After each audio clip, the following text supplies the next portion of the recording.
think I'm a fool, man? I know exactly what you want. You want to get rid of Bam Bam, because that's our big gun. You want to get rid of Buddy, and you want to see me out there by myself because you hold me responsible.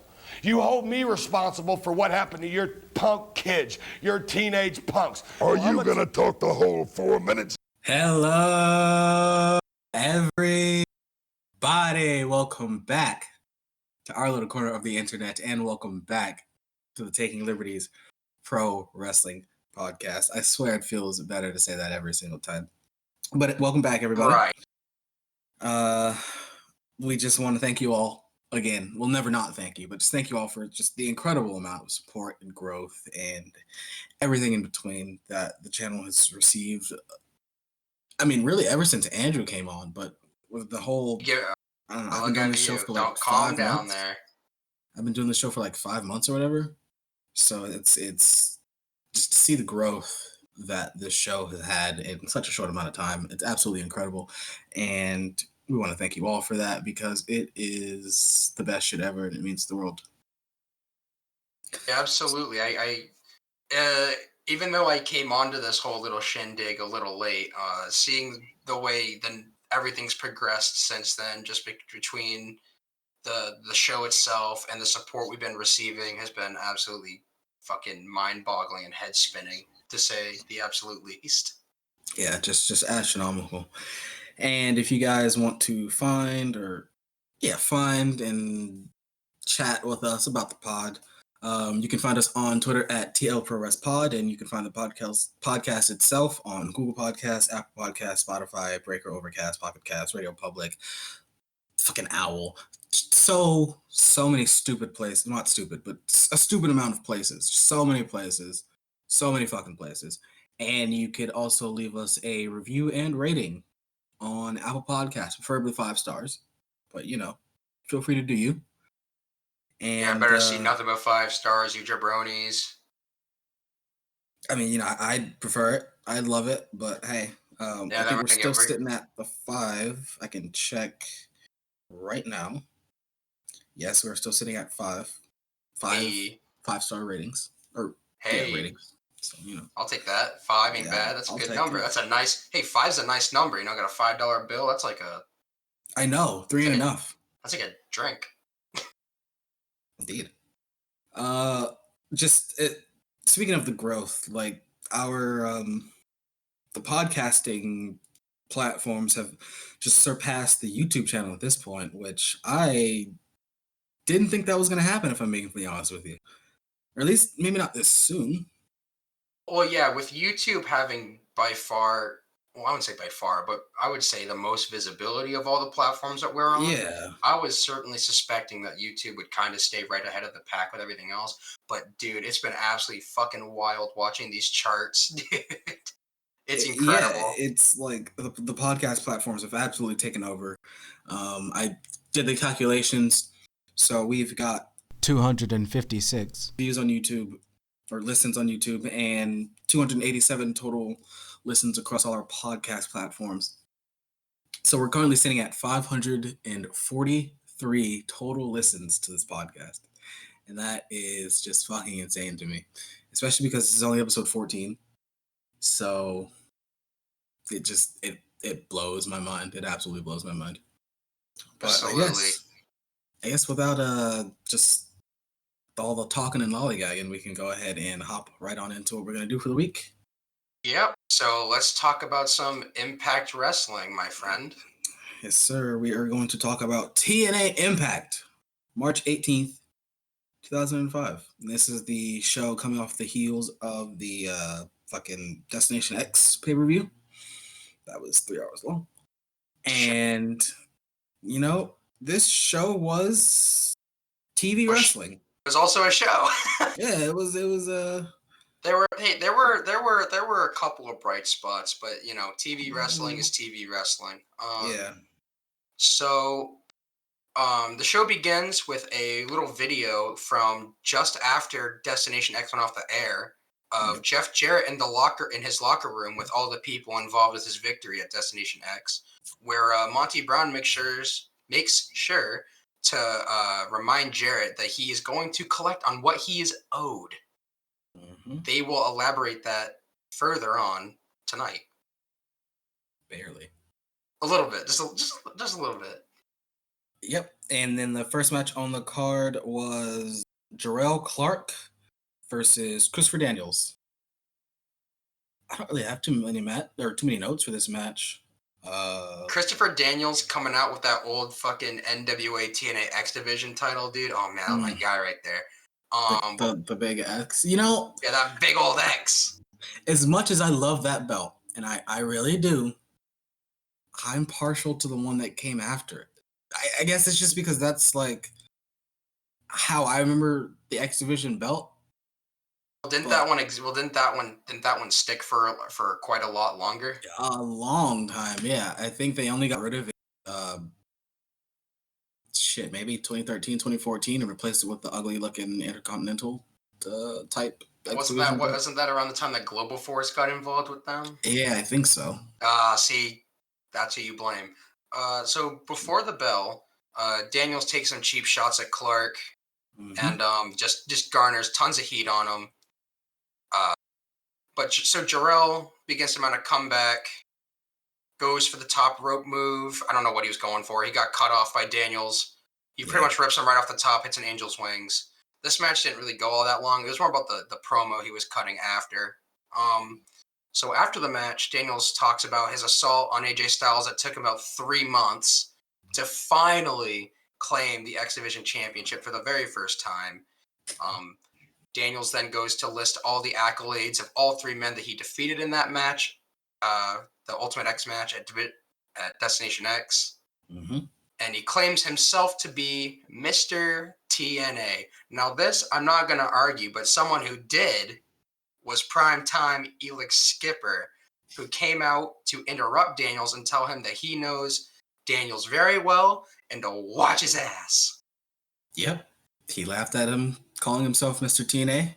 And he said that, I know you better than all the people that you've beat because we tagged forever. So watch your ass.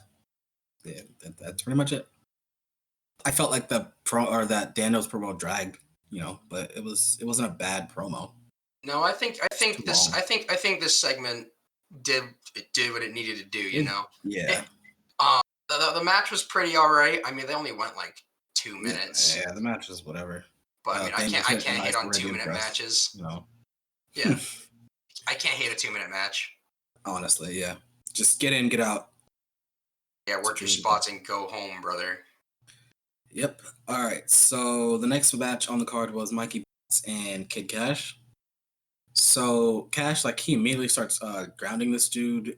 He put him in a Fujiwara, and then every time he got back up, he would just take him back down to the ground. Yeah. He was sitting on him quite a bit in this match. Yeah, most of this match was Kid Cash just working on top. Yep. But there's this one moment that I wanted to talk about, and you might know the moment I'm talking about. But Batts goes for Pescado. And, Cash and Hoyt are right next to each other because, Hoyt's always going to come out with Cash. Cash and Hoyt are right next to each other. It's very obvious what this spot is. It's blatantly obvious what this spot is about to be. So Batts goes for the Pescado, but Hoyt pushes Cash out the way. And he catches Batts, and the ref is staring at this whole thing transpire. Yep. And then he just looks away. He just, for no reason, he just looks away. Yeah. And then Kid Cash hops on the apron to actually get his attention because it didn't make sense that the ref just looked away. And then Hoyt did he slammed his leg into the post. And then the ref looks back at Hoyt, who is definitely still holding Mikey Batts, and he even gorilla presses him over the ropes while the ref is looking. Bang! Yeah, into the ring. And just alrighty. Here we go again. We're just gonna have the match, the rest of the match, I guess. Go again with this. Yeah. And then there were some moments where Kid Cash looked like he'd rather be anywhere else. Anywhere else in this match. But there was this one thing that he did That was fucking beautiful. And all right, so Bats was sitting on his ass like a snapmare. I forgot what happened. It was probably just Hoyt interference. It was more than likely Hoyt interference. There But he was was tons of sitting, it, so yeah, oh yeah, yeah. So he was sitting on as his always.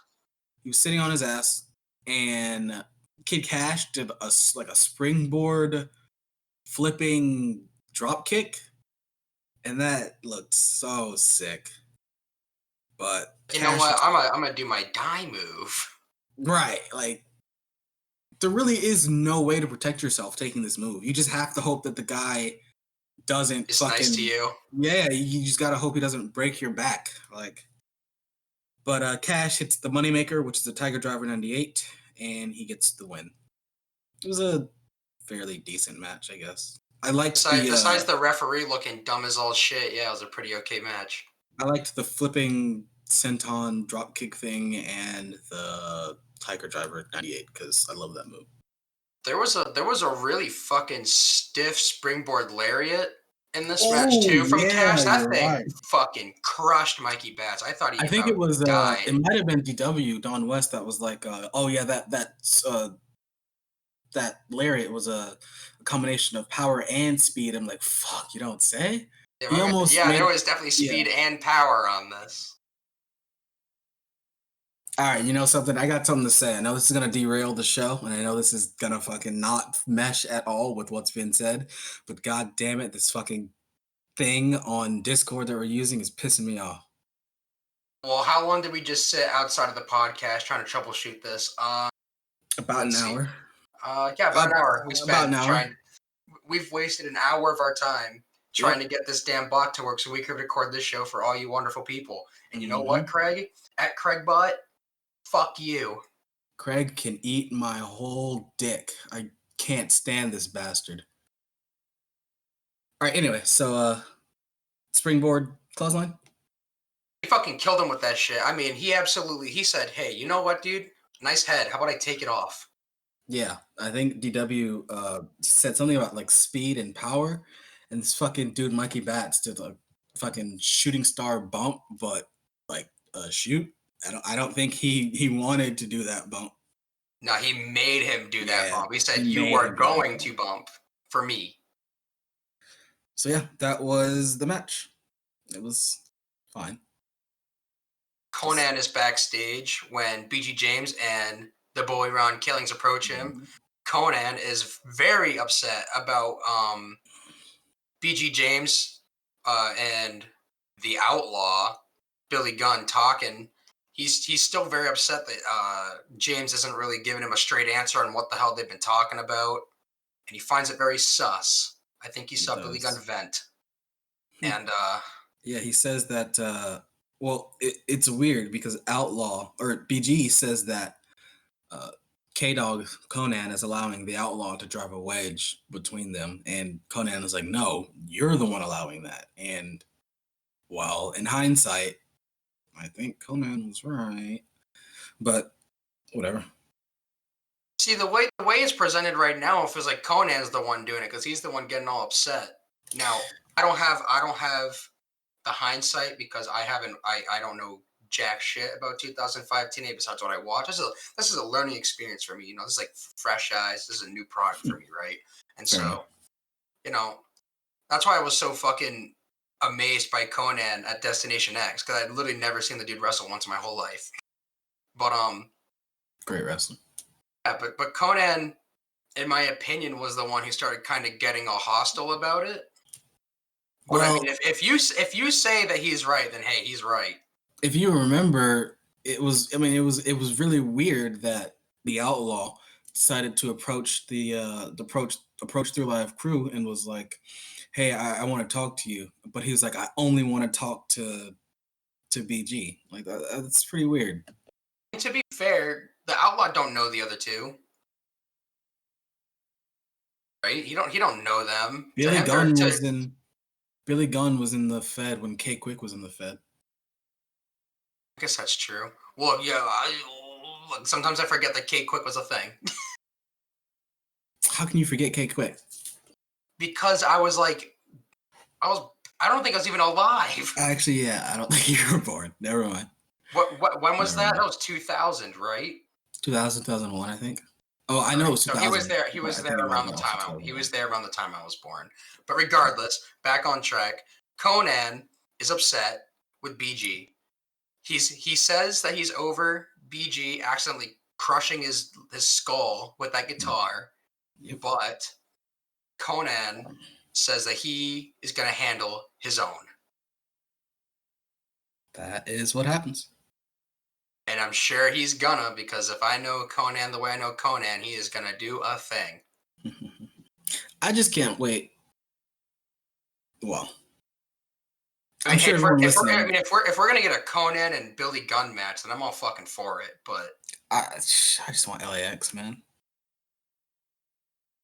Anyway, true. After that, we get a match with Chris Candido and his cronies versus Dustin Rhodes and AMW, America's Most Wanted, consisting of fucking James Storm and Chris Harris. The match starts with a clusterfuck brawl. I'm so tired of the Naturals, bro. They're just we talked about this yesterday when you watched. I think we've talked about it like every the Naturals. I don't want to be disrespectful because the Naturals are perfectly good wrestlers. Like, whole presentation is so painfully generic. Creator wrestler, like, they almost look like want to show you the creation suite. That's what they look like to me. When they want to show you they're sample characters, right? That's what they are. That's what they are.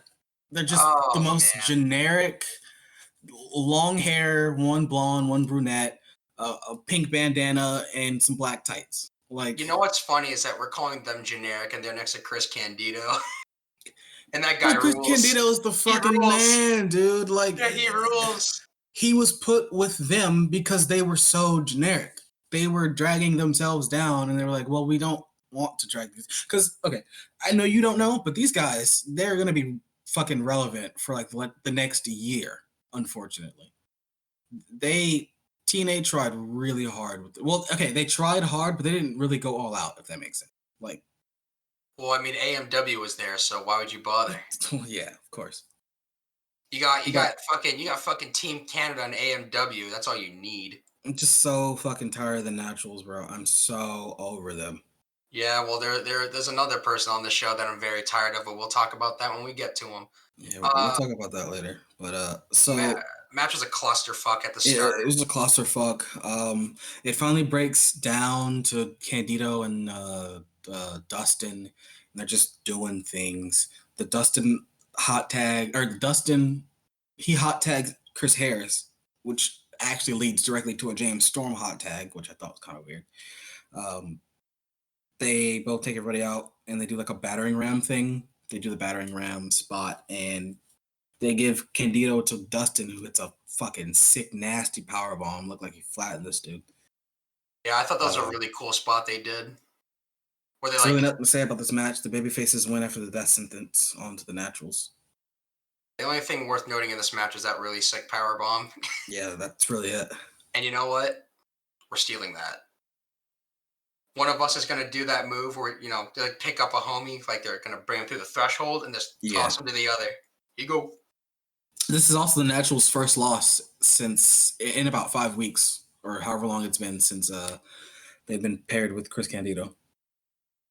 Crazy to think about, but I mean, hey, they're trying to build him up, but it's just not hitting with me.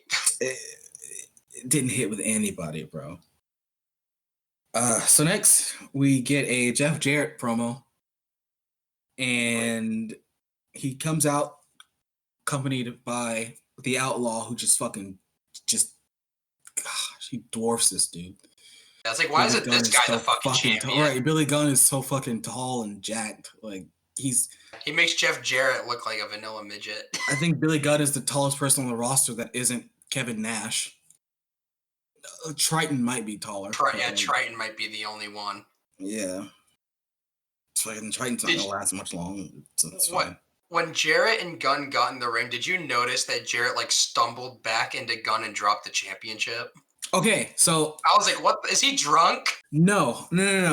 the smarks in the crowd were chanting, "Drop the title." I didn't hear that, so he just dropped it. They were telling him to drop the strap, so he dropped the belt. Yeah. You know what? All right. Yeah. You know what? I like that. And then that was funny. There was nothing else he said in this promo that I enjoyed. So that was like the best part of this whole thing. Mike Tenay has Jarrett in the ring. He asked him 2 questions: how and why. Those questions pertain to how and why he was able to get Monty Brown to join forces with him. Jarrett explains that the DOA, the Director of Authority, Dusty Rhodes, was refusing. I suppose he was refusing to give Monty Brown another shot at the NWA World Title, which, okay. So Monty just figured he would just take a free championship opportunity by fucking over DDP. Yep. Jarrett introduces his personal friend, Monty Brown, who comes out. Dude, this outfit, my man, oh my God, bro. Monty Brown's outfit for this was absolutely crazy. The sheer, nothing but black outfit looking absolutely fucking nefarious, dude. Oh, yeah, Monty Brown looked fucking crazy. He looked crazy. The crowd chants, "You sold out." They cut to Mike Tenay's face. Right before Monty Brown starts talking. Mike Tenay looked like he wanted to be anywhere but in the ring for this. Like he was like, I hate it here so much. Monty Brown basically says he doesn't care if he made Karen's baby cry or if he isn't politically correct. He is just looking to go and pounce the world. Yeah, the long and short of it is that Monty said that he did what was best. I mean, I did it for Monty. And he says that the 3 of them are going to take over the world. I was like, the world? This is just wrestling, bro. But it's what he said. And then they cut back to Dusty Rhodes with Trinity and Tracy, where he proceeds to completely bullshit that tag stipulation for the pay-per-view, which is a Dusty Rhodes move. I said... I wasn't even shocked. Okay, so this is what I said. Dusty announces that both Tracy and Trinity are his secretaries, so nothing changed. The stipulation didn't matter at all. Cool. Damn. And then he signed Phi Delta Slam and the other guys. The other guys whose names were so generic I can't remember it. Ron and Don Harris. Disciples of Destruction or something like that? Yep. Dodd. That's one of those fucking generic WWE 2K tag team names. Well, they're both generic jabronis. They're just they're both just stone cold. They're just two big tall bikers. Yeah. Two big tall bikers. Bald dudes with goatees. Speaking of bald dudes, we had in the next match David Young versus the debuting McDonald's commercial legend. Shocker. Yes. The guy known for the McDonald's commercial and not the fact that he's the NWA light heavyweight champion or anything.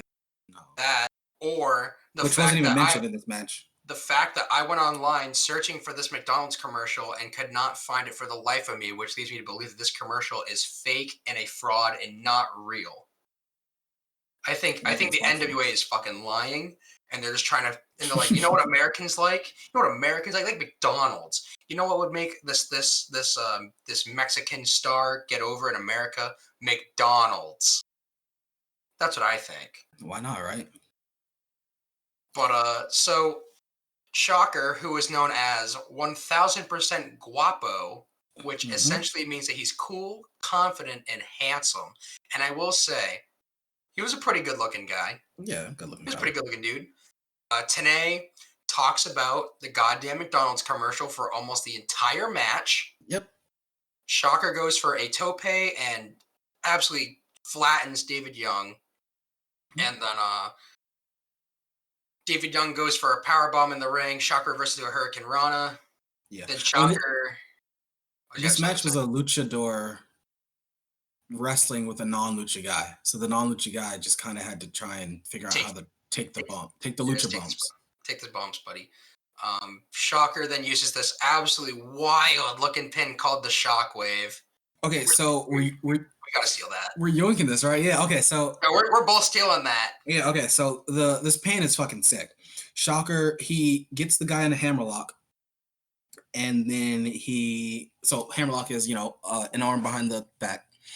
And then he bends them over like just bends them forward. I guess like a gut kick would do. He just bends them forward, and then he puts the crook of his leg onto the dude's head, and then he rolls downward. So it's a hammerlock pin with the shoulders trapped. This fucking pin is crazy. Great. This man, I saw this shit and I was like, ooh. I literally was like, oh my god, that's so sick. Yeah, like that might be one of the best pins I've ever seen. Like which means a we're pin both finish. Like, come on now. Right. I mean, we both know a guy who's a bit of a connoisseur on pin finishes. You know how? Yeah. It was a pretty good 1.5 minute match, and then we transition into the main event with my guy, my dark horse, Buck Quartermain, and his partner Lex Lovett versus Go Away Heat DDP and Sean Waltman. Sean Waltman, 6 Pac. Yes, they use both names interchangeably in this match. Yeah, DDP's theme got worse. Yeah, so somehow. Something about this song and the opening riff changed just slightly that made whatever this was, which this song was just a ripoff of a WCW ripoff of Smells Like Teen Spirit. But like, dude, this song was so fucking bad. Holy shit. Like DDP is garnering legitimate fucking get off my TV heat with me. Yeah, like when I told you that it might have been a changed theme, you told me that you fucking were trying not to even listen to it. So I had to fucking ask you to go back and so I had to go back. I had to go back. I had to listen to the song on YouTube and then go back and then double check the video. And yes, it was just slightly different. And whatever difference they made it worse. Made it worse. It was not good. It was not good at all. Kevin Nash joins the commentary team before the match, which, hey, I'm all about that. Bunch of bullshit. Waltman tags in DDP, but Lex Lovett manages to do like this really cool, like a 3/4 roll almost across the ring. Yeah. And he tags in Buck Quartermain, who, dude, my dude Buck Quartermain is looking crazy with the hair. Oh my god. Hair and my dude's gassed. Alrighty. Oh my god, bro. Buck Quartermain's my guy. Oh my god. Waltman looked like there were some parts in this match where he looked really good, and then some points where he looked not so good. Sounds like 2005 Sean Waltman to me. Oh yeah, but it was weird because I was like, man, this guy looks really good for 2005 Sean Waltman. And there were some parts in this match where I was like, this is 2005 Sean Waltman. Some of his moves are pretty crisp, and then some of them just did not connect. Yeah. No, yes. Some of those spinning heel kicks did not land. No, not at all. He did a how would Eric Bischoff describe it? I think he would describe it as a flying back jump kick. Back leg round kick or something like that. I don't know, dude. Fuck Eric Bischoff. I mean, true. He ruins everything he touches. He basically Waltman. He did he threw a potato in the corner to I think it was Buck Quartermain. He threw a potato, kicked the dude right in the fucking face. Dude, I thought that was so tough. And then he did like a spinning back kick and just whiffed it completely. Which, I mean, I guess I would have rather take the whiffed hit than the fucking potato, but yeah. So Quartermain comes into the ring. Waltman kind of beats on him a little bit, so he takes a powder. They go into commercial. When they come back, DDP and Quartermain run the goddamn drop-down hip toss spot. Yeah, you got the universal spot, brother. Oh, yeah, baby. Kevin Nash on commentary calls out Dusty Rhodes to be at the tunnel before the end of the match so they could have a little chat. Yes, he did. This is when Waltman throws a bunch of shitty kicks at Lovett. Lovett manages to tag out to Quartermain, where then, dude, this backdrop. Dude, he folded this dude like a fucking piece of paper. He dropped Waltman right.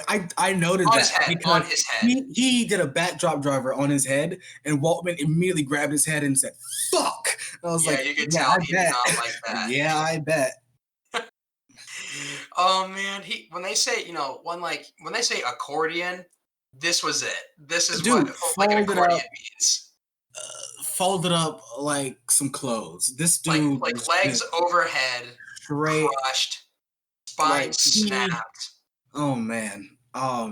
Dude, I got fired up for that. I was like, let's If I go. were X-Pac, he already threw potatoes, but I'd have just started fucking What's taking more? liberties with Buck Quarterman at that point, because this fucking backdrop driver, he folded this dude in half. It was disgusting. I mean, it's beautiful, but it was disgusting.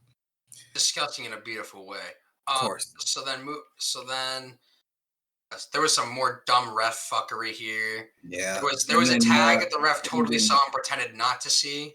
And then DW called it out. Yeah, so to be fair, I think the rules of tag matches in this company are very inconsistent. They are very inconsistent, which is why it's upsetting. If it was just lucha rules and if they established it was lucha rules, fine, yeah, I'd accept it. But the fact that the refs like just sometimes call things and sometimes don't, that's what makes it like upsetting because it's just so inconsistent. Because like we said before, when the referee has no authority and you bury their authority, then what the fuck does the referee do for the match? They just count the pin. That's it. And that's not what a referee is meant to do. A referee is meant to, maintain the order of a pro wrestling match, which clearly in this match, this homeboy was not able to do. No. Waltman hot tags DDP, who runs wild on both men. When Waltman comes back in, he hits both of his opponents with a Bronco Buster each. DDP follows that with a Diamond Cutter on a Quartermain to win, which he kicks out at fucking 3. This fucking guy. This fucking Buck Quartermain guy. Buck Quartermain is taking liberties all over this match, dude. That's why the Hogan kick out at like 3.01. This fucking dude. Listen. We're called the Taking Liberties Pro Wrestling Podcast, right? And in this match, Buck Quartermain did nothing but take liberties on these two jabronis. Is this Buck Quartermain dude that he thinks that he can kick out of a Diamond Cutter? Quartermain is my 3.01. Like Buck Quartermain is in my fave 5 in all of Impact Wrestling. That's get out of here. Your fave 5. That's a fucking shoot. Is it gonna change every week like another person's fave 5 did? No, we'll see. We'll see. Okay. Well, after that match, Nash gets his wish as Dusty appears at the tunnel. And Nash just basically says that he knows there's going to be 2 matches at the, what was it, Lethal Lockdown? Was that the pay-per-view? Yeah, Lockdown is going to be in April. Lockdown, yeah. There's going to be 2, I think Lethal Lockdown is the match. So there's going to be 2 pay-per-view, or there's going to be 2 cage matches at the Lockdown pay-per-view. There's going to be 2 6-sided steel matches. And Nash wants one of those matches to be Nash, DDP and Waltman versus Brown, Jarrett, and the Outlaw. And Dusty Rhodes just says, I'll see you next week. Yeah. See you. And the show goes off the air. And that was TNA Impact for March 18th, 2005. And it was a show. You know, to be fair, I'm actually kind of all about that 6-man match. Mostly because Kevin Nash and Monty Brown. It won't be. It won't be bad. I can't imagine this be match terrible. I cannot see this match being bad with Monty Brown in there. I could definitely see it being bad. Fucking nah, Monty Brown's a guy. I don't know. I mean, X-Pac's a good worker. Monty's a good worker, but like Billy is all right. Nash can't move. Jarrett is fine. DDP's there. He's not bad, but look, DDP the wrestler is perfectly fine. It's DDP's theme song that's making me have fucking serious go away heat with this guy. If they could literally have this dude come out to almost anything else, and I would be like, yeah, that's fine. But none of these old dudes like want to bump, is what I've noticed. Here's the thing, right? I already am not a very big fan of Nirvana as it is, right? So Smells Like Teen Spirit is already a song I'm not a very big fan of. And then you have the WCW version, which is just a knockoff. And then you have the TNA version, which is a knockoff of a knockoff. It's just like 3 degrees of separation makes it 3 times as terrible. Yeah. Okay, so the TNA knockoff sounds like if somebody described to Dale Oliver how the original song should sound. One time where fucking Nirvana intentionally played fucking terribly on MTV. That's what it is. That one time they did a show on MTV and intentionally shat the bed as a fuck you to MTV. That's what this song is. Yeah. But it's not funny, it's bad. Yeah. Anyway, that was the fucking shit. So, do you want to go ahead and Yeah, brother, we got some Kizarny words to talk about this Oh week. yeah, We're bringing back the we didn't forget segment. about the segment. We've just been fucking preoccupied because I mean we had a guest Sitting on on one it. episode, and the last episode was a pay-per-view review episode. So Yeah. you know, I couldn't be fucked to do that segment on a pay-per-view episode. fuck no, dude. Especially because that pay-per-view was like 3 hours long. Yeah, it was Nah. 3 hours longer than I would have liked. Fuck, dude. All right. Anyway, so the words that we're gonna be shooting at you folks today. So we're gonna be talking about the terms heat. No particular order about like how we determine terms, by the way, but heat, pop, potato. And it's because we can describe these things very quickly and just move on. So which one do you want to tackle first? We can do heat first. Heat. All right. So give me your definition of heat while I try and. So after seeing every Al Snow seminar there is to see, actually I can't remember what it was he said about heat, but what I think heat is, because this Try is and give my as many- definition. Try and give as many definitions as you can. To me, heat is essentially what it's essentially like the reaction that you're able to garner from the crowd, whether it be positive or negative. Mhm. Typically, when you're talking about heat, it's usually more talking about what the heel is doing to get a reaction from the crowd. Yes, like the heel is getting heat by every time the babyface will do a springboard move, the heel will like pick his leg out and he gets heat because no flashiness or whatever the fuck. I mean, I don't know. I just thinking something. yeah, something like that. I mean, I also think it could also pertain to just how angry, or yeah, basically how angry the crowd is at the heel, because you can kind of gauge heat on like a scale, because there's Yeah. there's like Roman Reigns heat, and then there's like Baron Corbin heat. Yeah, and they sound very different. Yeah. I mean, nowadays, my boy Roman Reigns is doing the thing, and I respect it. But True. And he doesn't get that heat. He doesn't get that heat because he's a heel, but everyone loves what he's doing because everyone told Vince years ago to make him a heel. because that was the right move from the. Okay. Anyways, It's almost heat. as if he should have listened to the fan. Fuck it. Anyway, Whatever, dude. Fuck 'em. Heat. yeah. Heat. Let's see. What else could I say about heat? Heat could also be like the sequence of moves that are done. Also, like maybe not so much, because you could get heat from doing moves, or you could get heat from like taunting the crowd, and like Yeah.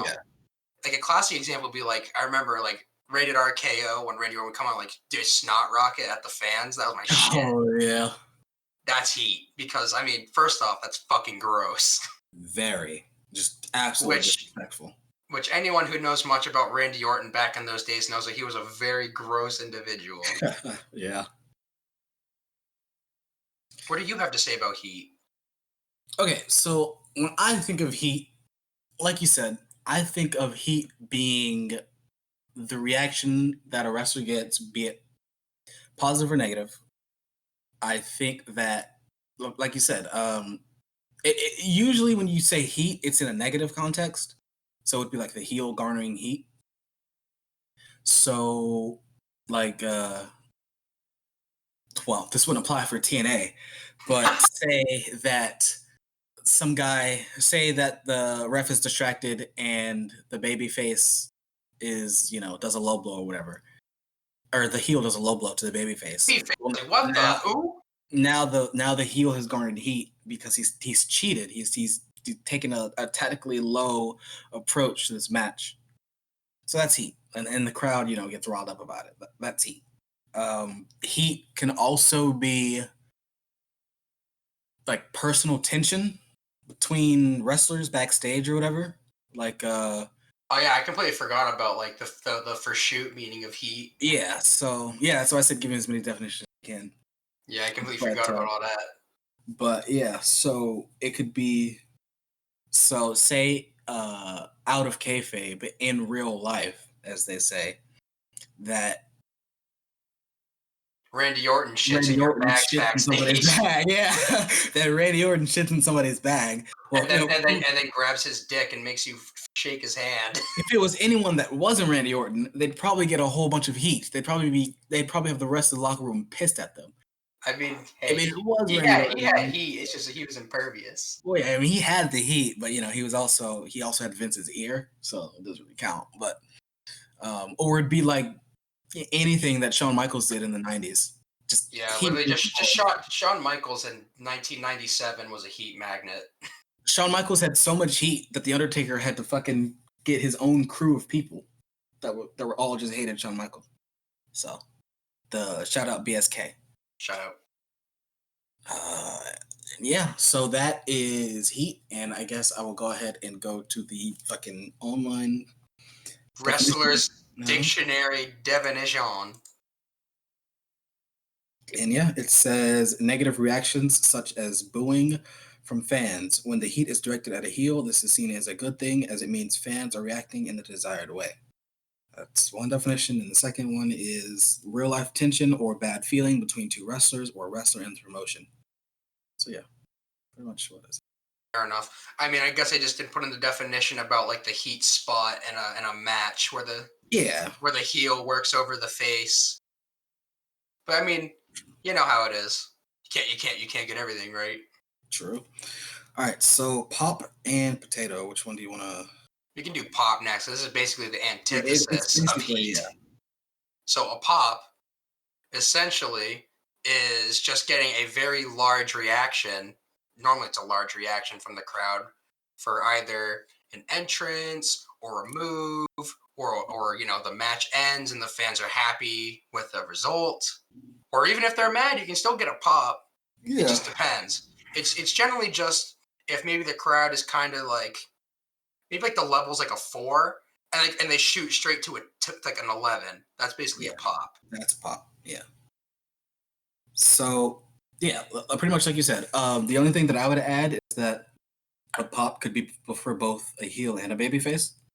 So if a pop, like you said, the good guy, the match is at a 4, the good guy does a fucking springboard 1190 moon bomb, and the crowd shoots up to an 11.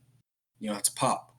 Or if the heel is on top and he hits the babyface with an unprotected chair shot to the head while the ref isn't looking, it's probably gonna be a huge pop for that as well. Yeah, it's gonna be a huge pop from me, that's for sure.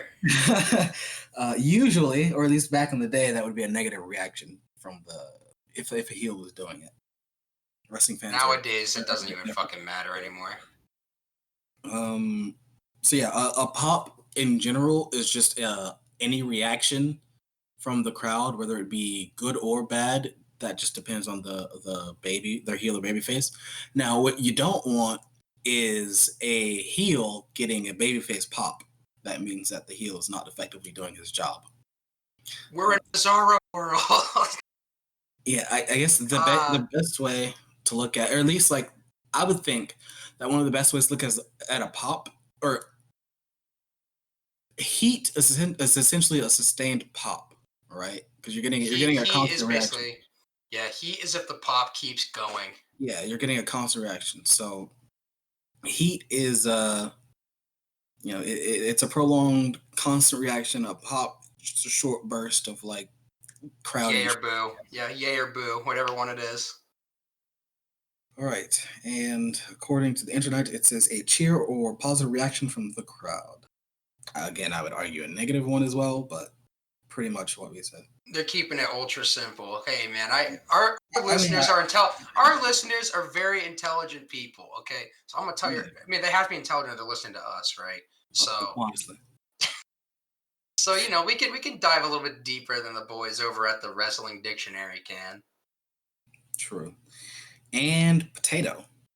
Okay, I got some good examples for this. A potato is essentially when you start taking shots at a brother in the ring. Yep. A very well known example would be Anything what- RVD does.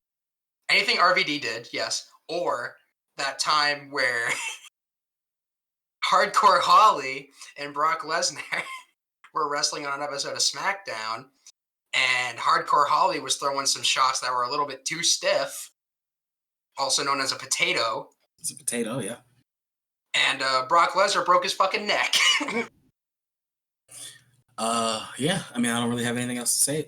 Yeah. So essentially, a potato is when you're throwing strikes, whether it be punches, forearms, kicks, whatever, and they're way harder than they're supposed to be. Yeah, they land a little too stiff. You And look you're- snug, but you It's shouldn't look it's stiff.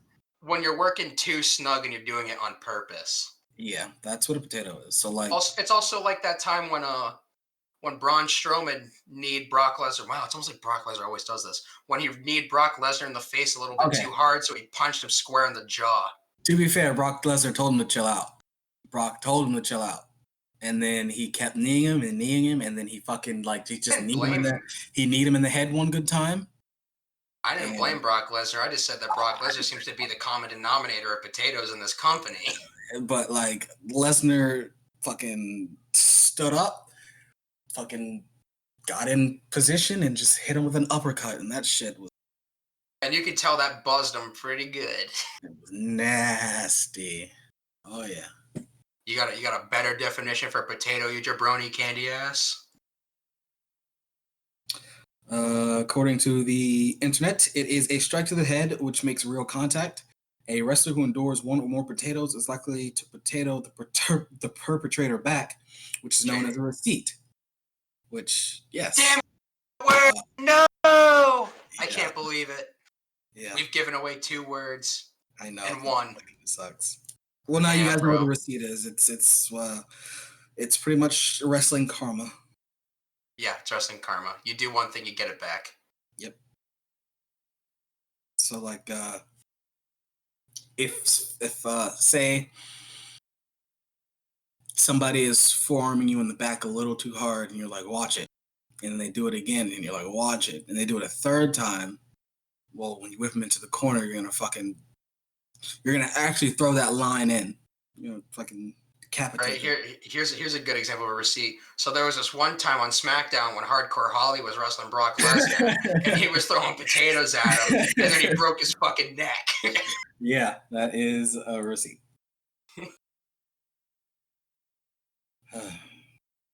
Anyway, that was the Carney commentary, everyone. And now it's time for the blast from the past, brother. Yes, sir. It is our retro segment that is finally named, thankfully. And this week we are taking a look at. When we say the past, we It's- mean the it's past. The past, okay? I'm gonna say right now, this was 25 years before I was born. As suggested by Handsome Andrew at Outlaw Jamboree on Twitter. Sorta suggested. Okay, well, to be fair, I accidentally took liberties with his suggestion, but I mean that's what we're called, right? So it's okay.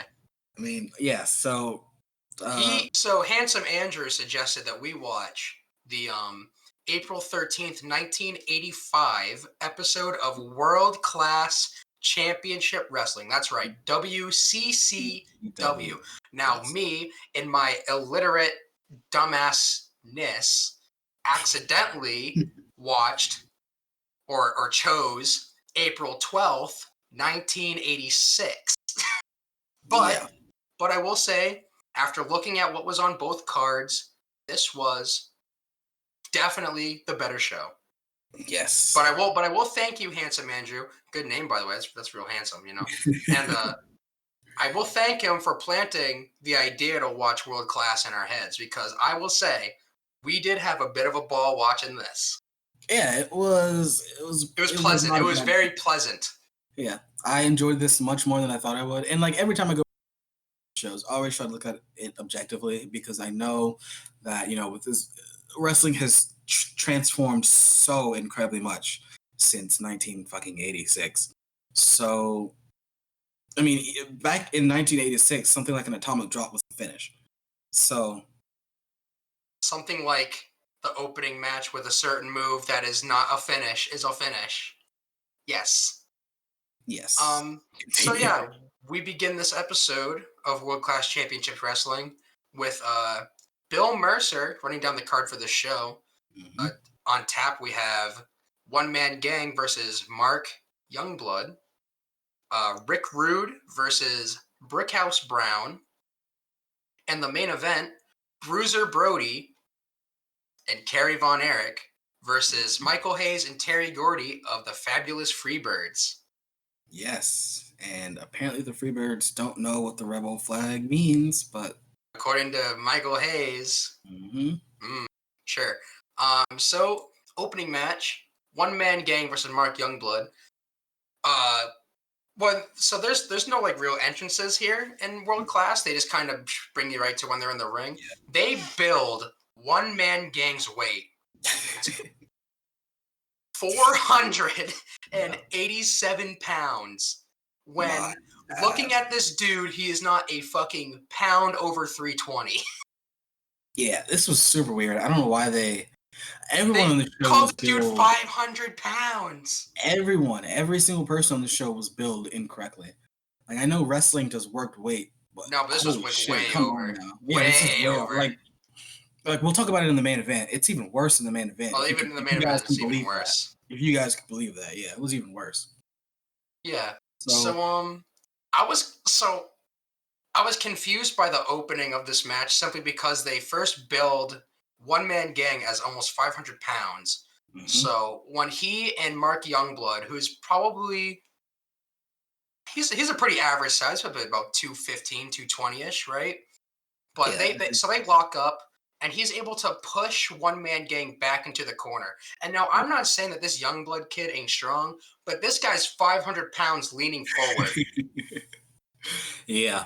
And then That did one not man make a lot gang of has to sense. tell the ref, like, get him off me, get him off me. And I'm like, bro, you're 500 pounds. You're fucking Allegedly. you're supposedly twice this Yeah. dude's size. What the? Yeah, so then One Man Gang spends a lot of time getting heat. Just working the hell out of this boy. It down. Oh, when I say slowed it down, I mean slowed it down. He said, "We're bringing this bitch to a crawl." Yes, use one of our new vocab words. He gets so much heat. So much heat. Just absolutely slowed it down. But it worked. I mean, this heat worked. The crowd was red hot for this one. Youngblood began to fire back some shots. The crowd went crazy. Yeah, so like after he threw like 2 strikes and the crowd went nuts. So One Man Gang was fucking sitting on him for like 4 minutes or whatever. And he just has him in a fucking armbar forever. And then he whips him into the corner. And Youngblood, he like does a chop out of the corner and another chop, and the crowd explodes, just absolutely erupts. And then like that, they went from 4 to 11. This pop was insane. Some chops. All for some chops, dude. Some chops. And then we talked. I mentioned this when we were watching this together, but I know it's 1986, but seeing chops in pro wrestling not accompanied by woos is very odd to me. Well, they were in some parts of the country, but the regional section. Yeah, but in the sportatorium they weren't. They would have been wooed in the Carolinas and Georgia, but this is Texas. This is Texas, baby. In the sportatorium, we're talking about hard working hard. Yeah, right. So after that comeback, or after that, it wasn't even a comeback; it was a hope spot. So after that hope spot, Gang puts him right back into the armbar, baby. Put him right back in it. Right back into this armbar. The hope spot was 2 chops right back into an armbar. Gotta slow it back down, kid.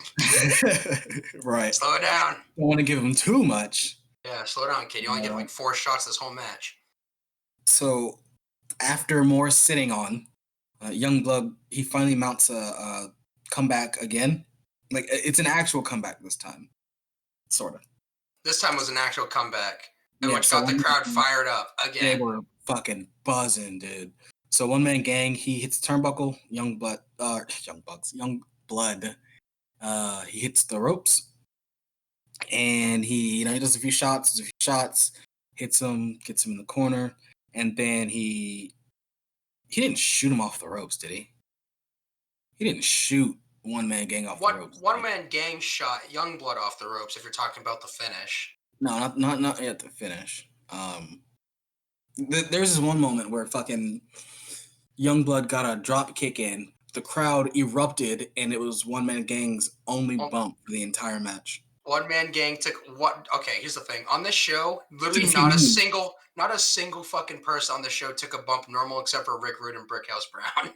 None of them wanted to bump. You could very clearly tell that nobody. And to be fair, even Rick Rude was doing some pretty sus looking bumps. Yeah, it was looking a little weird. But yeah. So Youngblood hits that drop kick. The crowd blows up for this. He literally just lands on his ass and rolls back. Yeah. But the finish comes when Youngblood's getting some good shots in, and he does the Yakuza kick and just gets snuffed out immediately when the one man gang has him up in a back, or he has him up. I don't even know the name of that position. Well, Youngblood during his comeback goes for a running crossbody, which then gets caught. He gets caught. He gets caught and then basically gets fucking slammed and gets pinned. Not even slammed. It was a backbreaker on the knee, or it was like a side breaker on the knee, and that was the pin. That was it. Yep. But in 1986, that might have been a finish. Who knows? Shit. I mean, even them just running the ropes is a high spot. So yeah, holy shit! Oh my god, dude, it was so easy to please these dudes. I know, like, it's crazy. Shit, I wish we were working in '86. It'd be easy, like jump off the ropes, maybe do like a taunt, like the one finger in the air, like yeah. If you did a moonsault in 1986, these people would probably fucking go nuts, just absolutely go crazy. After the match, they show a video of, I suppose, some promo that went down maybe last week, or maybe it was at the last Texas Stadium show, I think they said, where the Von Erichs and the Freebirds have a giant kerfuffle, which eventually, the only thing I really remember from this is that there was a child among the Von Erichs who uses a chair on one of the Freebirds. Yeah. The only Von Erich that I fucking really noticed was Carrie in this whole brawl. I didn't see Fritz. I don't think Fritz was out there, and honestly, he probably shouldn't have been because of the way the whole thing went down. Yeah, I only noticed Carrie. So, yeah. After that, we move into Rick Rude with Percy Pringle. Yes, a blonde. Mama's Pride and Joy versus Brickhouse Brown. Let me tell you one thing. This Brickhouse Brown brother, this guy looked hella good. I'm sure there's going to be people who don't know this. Percy Pringle is Paul Bearer. Percy Pringle is Paul Bearer back in the mid-'80s. Yes. But, okay, this Brickhouse Brown fella, bro, is built he is built like a brick shithouse. This dude is fucking... Yeah, like him and Rick Rude were just like, yeah, we got bodies. Honestly, this whole match was just two dudes being guys. Two dudes being dudes, bro. I loved it. Yeah, so early in the match, Pringle asked Bill Mercer to get the fans to shut up, which he's like, I cannot make them shut up, Percy. Yeah, so one of my notes is that both these guys are in tremendous shape, but they don't do anything for like 4 minutes. They spend so much time doing actually nothing. They taunt to the crowd. Percy will do some stuff. Like, they do the fucking power knuckle strength spot 5 minutes into the match. Like, that's one of the first spots that should be done. Well, I guess it was technically the first spot done, but like, it was 5 minutes into the match. They literally did nothing for like 3 minutes straight.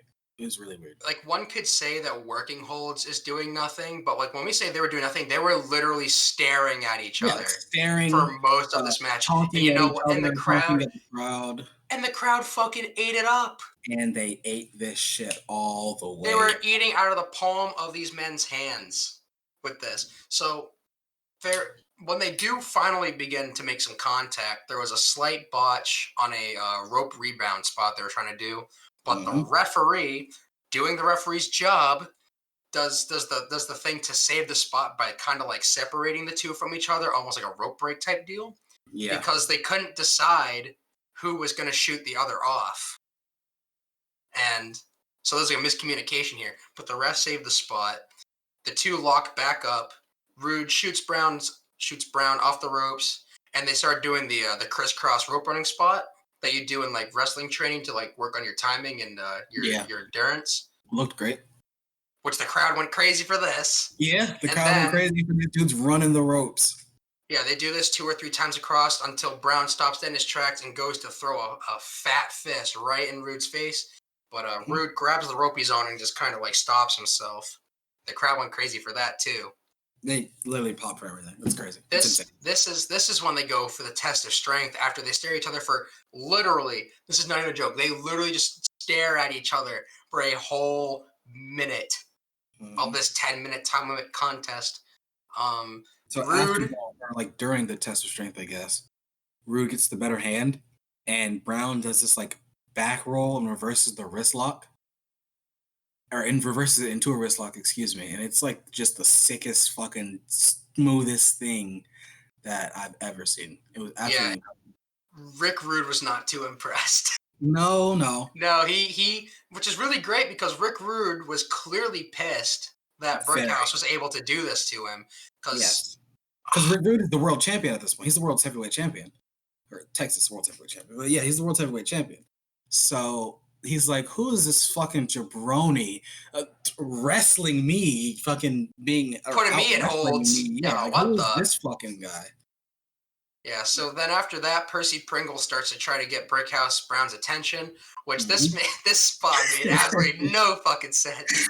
Okay, but it was funny. It was fucking funny. So Brickhouse reaches over the top rope and pulls Percy Pringle up to the apron and then pulls him into the ring over the top just to strike him one time back over the top to the floor, just so that Rick Rude could do a running knee strike to his kidneys and get the pin.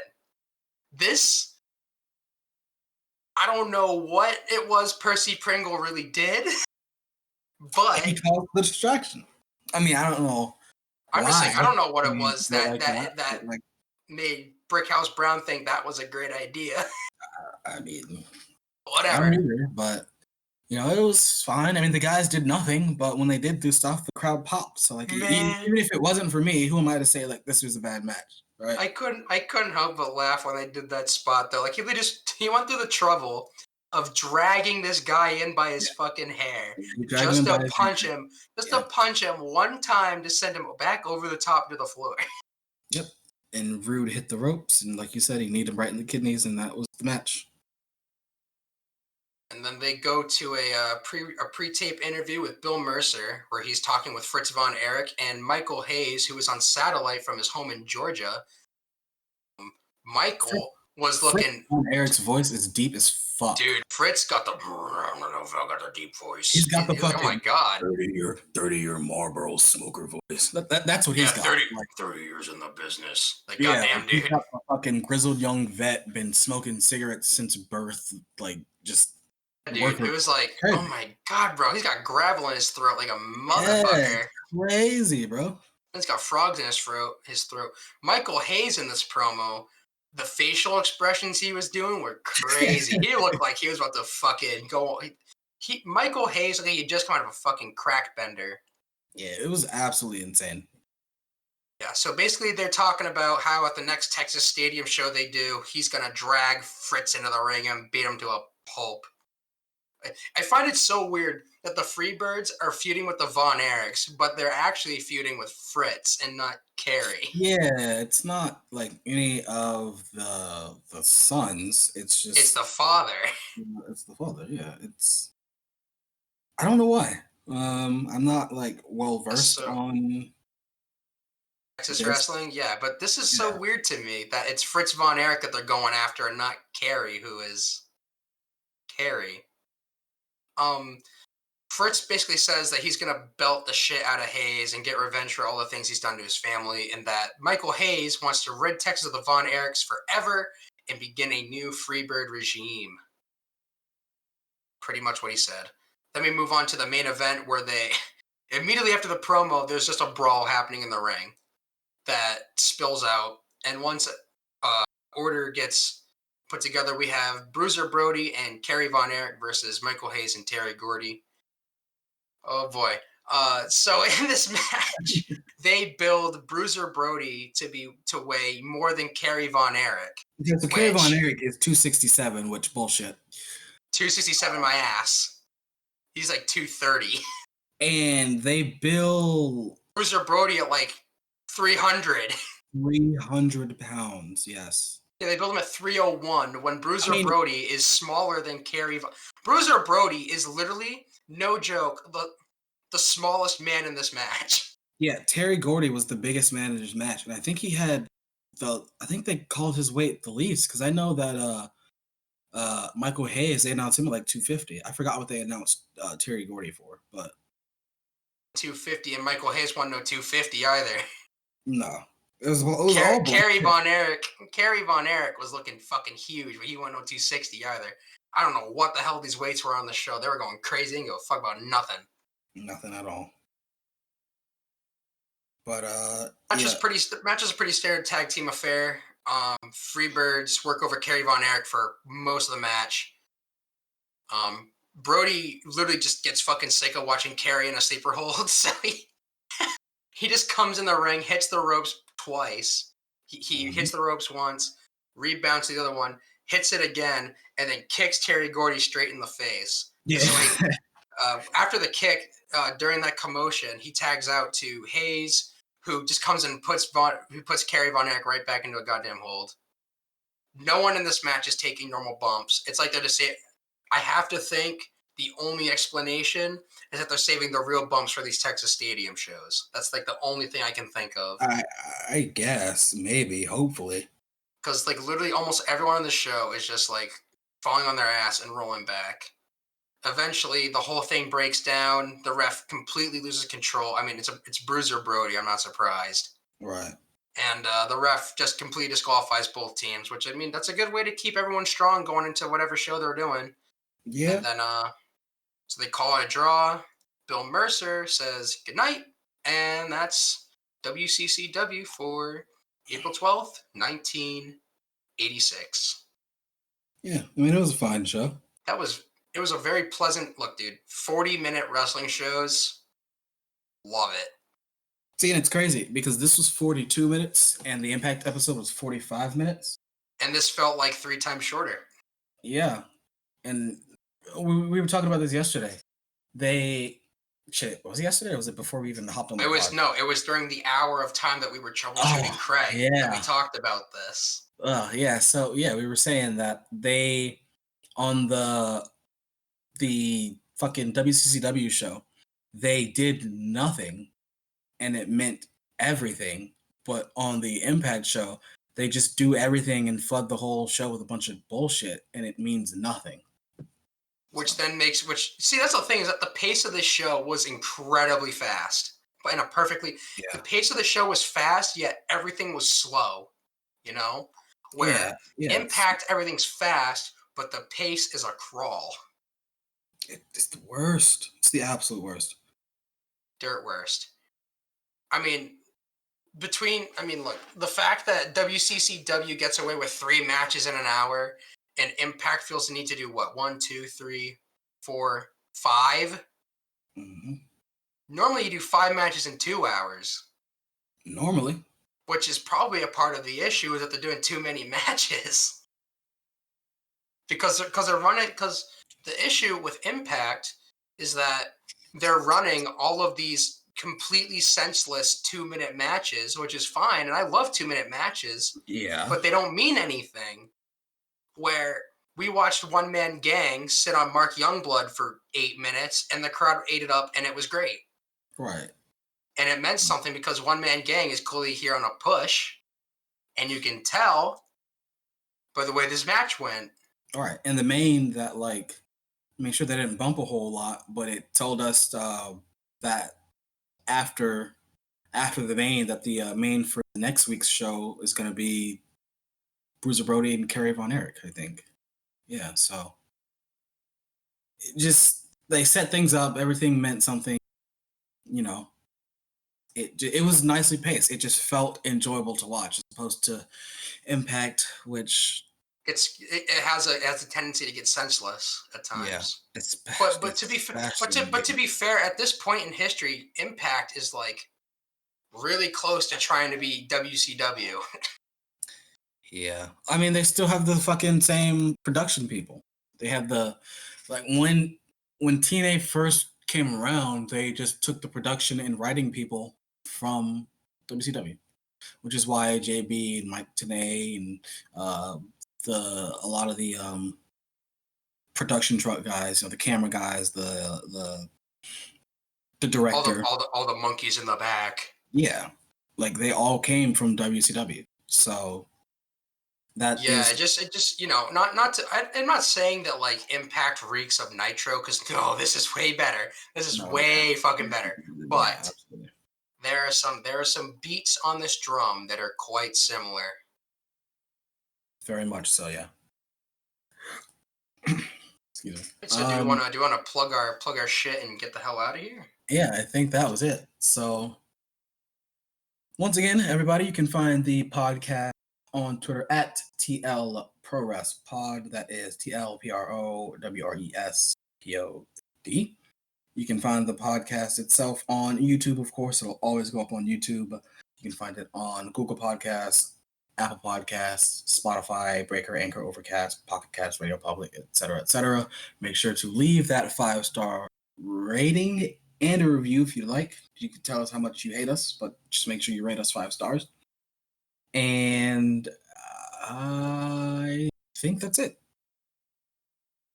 Yeah, I think that's it works for me. I mean, you can find me on Twitter at Naenaesama, Naenaesama.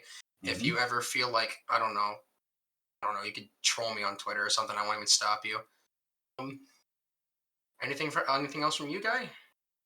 No. Other than the fact that Craig is a big fat piece of shit. Yeah, fuck you, Craig, you piece of shit. You cost us a whole hour of our day, you motherfucking gabagool. And on that note, we will see you guys next time. See ya.